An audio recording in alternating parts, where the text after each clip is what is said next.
And here's my audience.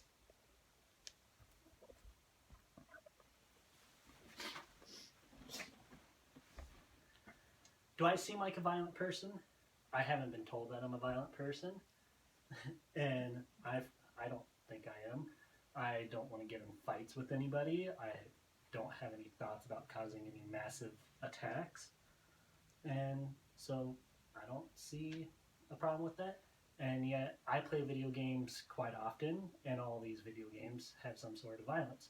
And I've been playing these video games for a decade now. John Bingham said on April 1st, 2015, and studies find no evidence violent video games make children aggressive, that there are lots of reasons why a young person might play video games. It might be that they're in a fun part of the game with the storyline. It might be that they have something going on in their personal life.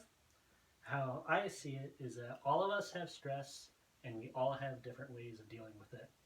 For some people, they might go running, they might go work out, and some people, they might binge watch some TV series. But for me and some other people that are like me, we play video games to relieve our stress. Violence may be increasing, but are video games the reason for the increase in violence? Who knows? Violence can be found in almost most video games now. It's just that there's different standards in there. And with that, there needs to be limits on how long kids can be playing these video games. And parents need to be more proactive about knowing what games their kids are playing. I believe that video game violence is not the reason that there's violence increasing in the nation. I play video games with violence, so I'm a living example of it not causing increase in violence. Violent video games are common, but they don't cause a violent behavior. Zon Villeneuve, April 14th of 2015, on Good Therapy in Violent Video Games Don't Make Kids Violent study finds, says that of 200 on kids that are 10 and 11, 66% of those kids play video games daily. And of those 200 kids, 10% play for more than 3 hours a day. And the kids that played less than an hour a day showed lower aggressive behaviors than kids that didn't play at all. In an interview that I had with a coworker that is also a gamer, she says that violence is always going to be in video games. With how companies are going now, that's just where it's at. But it doesn't make that person any more violent than anybody else. She says that parents need to have more control on what their kids actually play, where they're learning about the games before actually going out and buying it, or before going and downloading it on their device. So we know that violent video games aren't the reason, but how much is too much playing? The amount of time has a bigger impact than what exactly type of game a kid is playing. Olivia Solon on April 1st of 2015, and there's no link between violent video games and real life aggressive in kids, that says that the amount of time a kid plays is much more impactful on that kid compared to the type of a game they play. So if a kid is playing a sports game, there's still some violence in there, but if they're playing for 6 hours a day, that might be more impactful than a kid playing Call of Duty for half an hour to an hour a day. And also, kids that play for 3 or more hours, they're also more likely to be hyperactive. And like earlier, the kids that played for less than an hour, they have less aggression than kids that don't play at all. So kids that don't even have any type of video game systems, don't have any games on a mobile device, they are more aggressive than kids who play a little bit.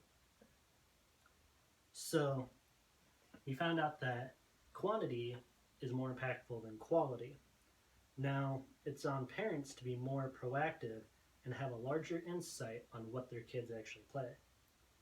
Parents need to be more involved in what the kids play, where there's so many different types of games that kids have available for them now compared to what like I did 10 years ago when I was a kid, or even 15 years ago, 20 years ago, where now everybody has mobile devices, where they have iPads, they have phones, they have gaming consoles, and they have computers.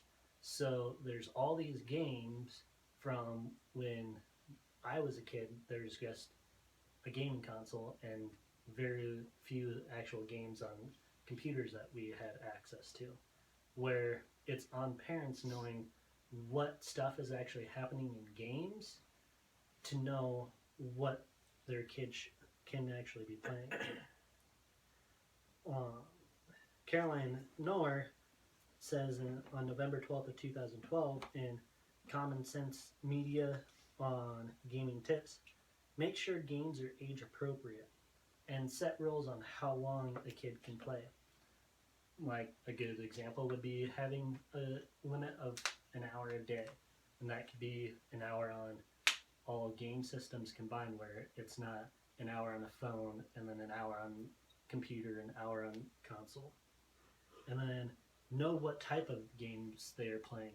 Are they playing educational type of games that have puzzles and are actually being interactive with their brain?